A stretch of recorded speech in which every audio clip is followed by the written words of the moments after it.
Hello students, कैसे? बढ़िया, first class. आज सुप्रीम कोर्ट ने आखिर डिसीजन दे दिया और उन्होंने साफ साफ कहा है एग्जाम अब होगा और जो स्टैंडर्ड ऑपरेटिंग प्रोसीजर्स हैं उनको इंस्टीट्यूट को अपनी वेबसाइट पे देना पड़ेगा रेगुलरली, और जो भी चेंजेस होंगे वो बच्चों को देने पड़ेंगे। जहां तक बात थी होम बेस्ड एग्जाम करवाने का, वो इंस्टीट्यूट ने सीधे सीधे कहा कि is it not possible at all, वो अब नहीं पॉसिबल होने वाला। और साथ ही साथ ये भी जो कंटेनमेंट जोन की बात आ रही थी उसको भी उन लोगों ने अपने आर्गुमेंट से खत्म कर दिया।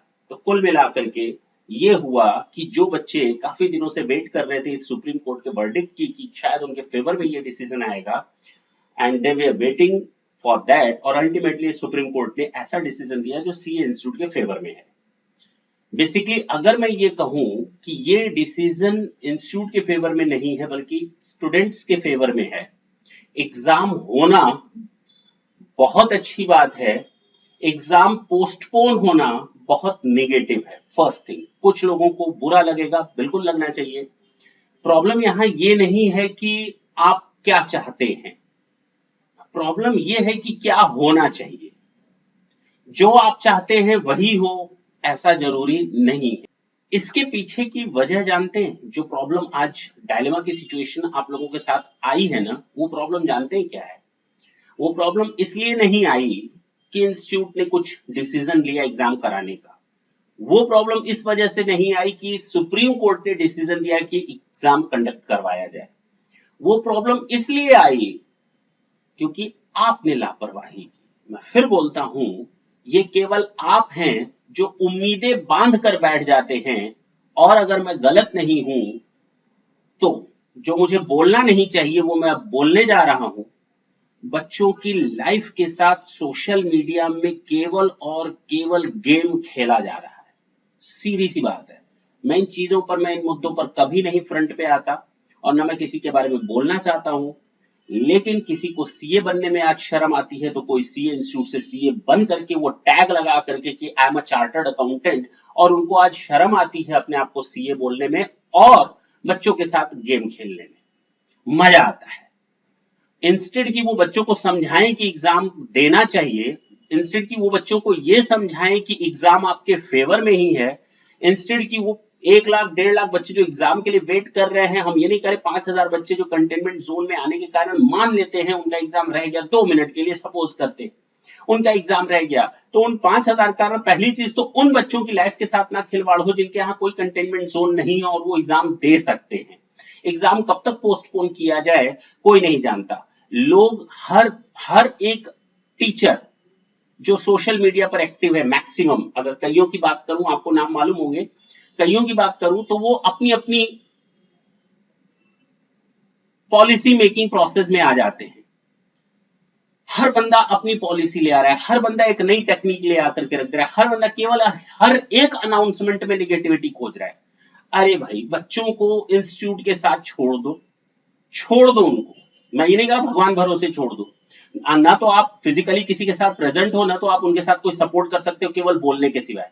तो एटलीस्ट ये बोलो कि बच्चे घर पे एफर्ट्स करें, एटलीस्ट ये बोलो कि बच्चे घर पे मेहनत करें और एग्जाम सक्सेसफुली दे पाए, ना कि उनको निगेटिव करने का। बच्चे बहुत आसानी से निगेटिव चीजों को बहुत जल्दी ग्रास्प करते हैं और निगेटिव चीजें बहुत जल्दी अटैक करती हैं क्योंकि उनको सपोर्ट मिल रहा है, इमोशनली सपोर्ट मिल रहा है। प्रॉब्लम बस यहीं पर है। जिस दिन मैं अपने हर एक वीडियो में ये बोलता हूं, आप सोशल मीडिया से थोड़ा गैप कर लीजिए, थोड़ा उसके साथ भी डिस्टेंस बना लीजिए। ये कोविड ने फिजिकल डिस्टेंस तो सिखाया, साथ में सोशल मीडिया का भी डिस्टेंस जिस दिन आप कर लेंगे ना, आपकी मैक्सिमम प्रॉब्लम सॉल्व हो जाएंगी। आपकी सबसे बड़ी प्रॉब्लम आपकी मोबाइल, आपकी सबसे बड़ी प्रॉब्लम वो फ्री का इंटरनेट जो मिला हुआ है वो है। अगर आप रियलिटी समझ सकते हैं तो रियलिटी यही है। हम लोगों के एग्जाम में हम लोग को ये नहीं पता होता था एग्जाम का पैटर्न क्या होगा, एमसीक्यू होगा, डिस्क्रिप्टिव होगा, सब्जेक्टिव होगा, फिल इन द ब्लैंक्स होगा, मैचिंग वाला होगा, या फिर कुछ केस स्टडी वाला होगा। We were knowing nothing about the pattern of the question paper, we were in blank. लेकिन उसके बावजूद एग्जाम में पूरी तैयारी करके बैठते थे, क्वेश्चन पेपर जैसा आता था उसको हिसाब से डील करते थे। उसके पहले तो हम लोग कभी नहीं इंस्टीट्यूट को बोलते थे, हम लोग को कुछ आंसर शीट नहीं मिलती, मींस हम लोग कुछ नहीं जानते थे कि सजेस्टेड नाम की भी कोई चीज होती है, उसके एमटीपी नाम की भी या आरटीपी नाम की भी कोई चीज होती है, कुछ नहीं जानते थे। उसके बावजूद कभी कोई शिकायत नहीं होती थी। हम लोग को एग्जाम एक लेटर भेजता था, इस दिन एग्जाम होगा, हम लोग चले जाते थे एग्जाम देने के लिए। हम लोग को नहीं मालूम था कि एग्जाम पोस्टपोन होगा, नहीं होगा, कुछ नहीं होगा, हम लोग को नहीं, कोई शिकायत नहीं होती थी और एग्जाम रिजल्ट निकलता था। And we were accepting all those things naturally. आज क्या है, 50 लोग आकर के आप लोगों के सर पे चढ़ करके तांडव करते हैं। मैं सीधी सी बात कर रहा हूं, आप लोगों के ऊपर 50 लोगों का प्रेशर है, इंस्टीट्यूट का प्रेशर कम है। ये 50 लोग जो सोशल मीडिया से आपको चारों तरफ से वो अपनी बातें फेंकते हैं ना, आप उनसे ज्यादा अफेक्टेड होते हो। उसका इंपैक्ट केवल और केवल नेगेटिव पड़ता है। मैं बार बार बोलता हूं, इंस्टीट्यूट की वेबसाइट से अपडेटेड रहो, कोई मतलब नहीं दुनिया क्या कर रही है क्या नहीं कर रही है, अपने एग्जाम के प्रति केवल कंसंट्रेटेड रहो, बाकी से कोई लेना देना नहीं। देर हो गई, तैयारी नहीं कर पाए, इन सब चीजों में छोड़ दो, जो हुआ छोड़ दो, लेट इट बी। आप अब भी सुधर जाओ, अब भी टाइम है, अभी भी एग्जाम की तैयारी करो। रोना धोना लाइफ टाइम लगा रहेगा। कौन सा ऐसा बंदा है जो इस कोविड में बहुत खुश है? कौन सा ऐसा बिजनेसमैन है जो इस कोविड में खुश है? कौन सा ऐसा एम्प्लॉयड पर्सन है जो एम्प्लॉय है वो खुश है? कोई ऐसा सिस्टम बता दो जो इस समय खुश हो।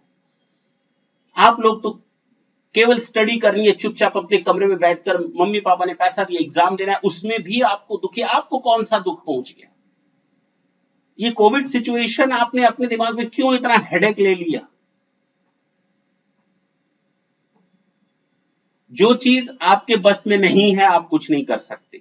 जो चीज आपके बस में है कि हां हम पढ़ाई कर सकते हैं, एग्जाम दे सकते हैं, वो आप नहीं कर रहे। इसके अलावा सारी चीजें कर रहे।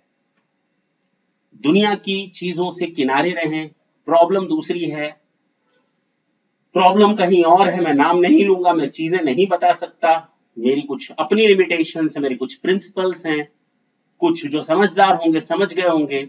लोगों को केवल आपको बहला करके अपना बिजनेस चमकाना है, बात खत्म, चाहे पॉजिटिवली चाहे नेगेटिवली।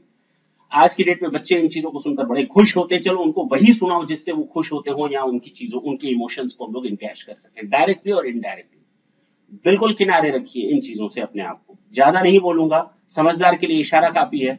नेक्स्ट सेशन में किसी इंपॉर्टेंट चीज के साथ, किसी सब्जेक्ट के मैटर पर बात करेंगे, ना कि इन चीजों पर। बेस्ट ऑफ लक, तैयारी करें।